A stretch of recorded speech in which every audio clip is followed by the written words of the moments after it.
Notre destination suivante est Tlemcen, l'ancienne capitale.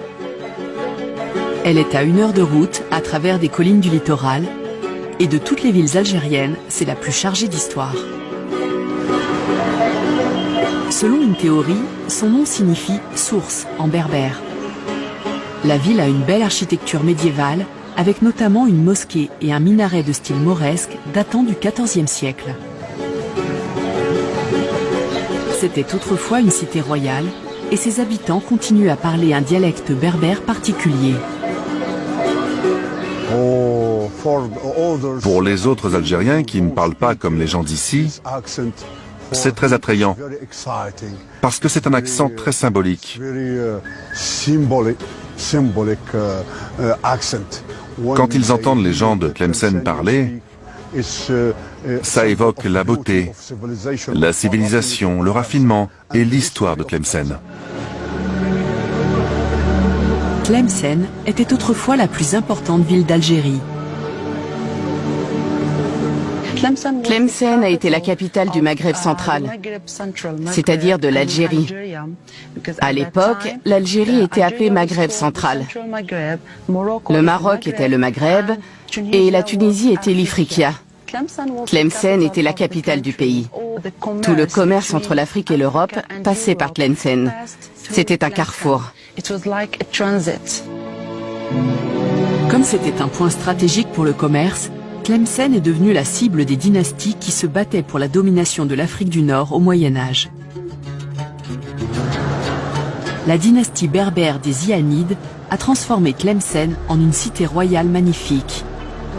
Quand les Zianides ont établi leur dynastie, ils ont bâti le château qu'on appelle Palais El Méchoir. Le palais El Méchoir a été édifié en 1248. Son nom signifie « le lieu du conseil ».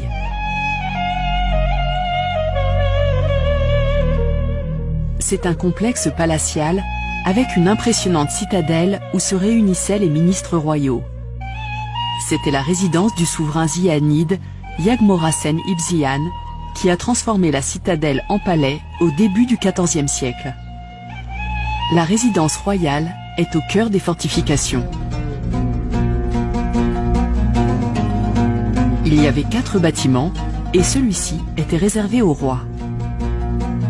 Par le jardin agrémenté d'une fontaine, on accédait au diwan, la salle du conseil, et au harem à l'étage.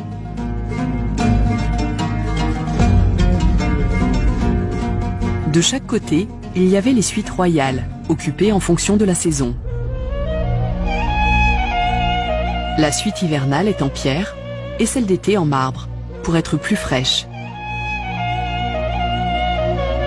Le style architectural est andalou et islamique, avec des inscriptions coraniques.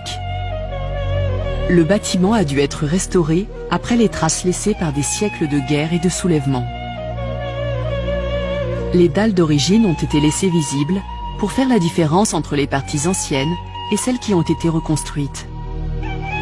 Plusieurs longs tunnels blancs ont été découverts. L'un d'eux permettait au roi d'atteindre la mosquée et un autre de s'échapper en cas de danger.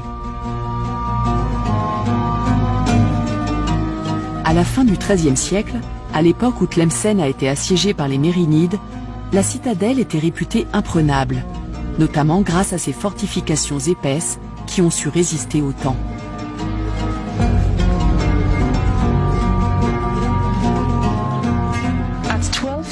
En 1299, le sultan mérénide, Abou Yacoub Youssouf, a voulu conquérir la ville de Tlemcen.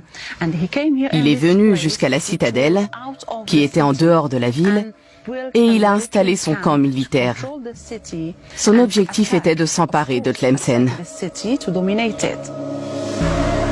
Les vestiges du camp militaire du sultan sont désormais le site historique de la Mansoura, à quelques kilomètres à l'ouest de Tlemcen. Un minaret encore debout servait autrefois à surveiller les environs. Le minaret de la Mansoura ne ressemble pas aux autres, notamment à cause de sa hauteur. À l'origine, il mesurait 45 mètres et il permettait aux souverains de voir tout ce qui se passait en ville.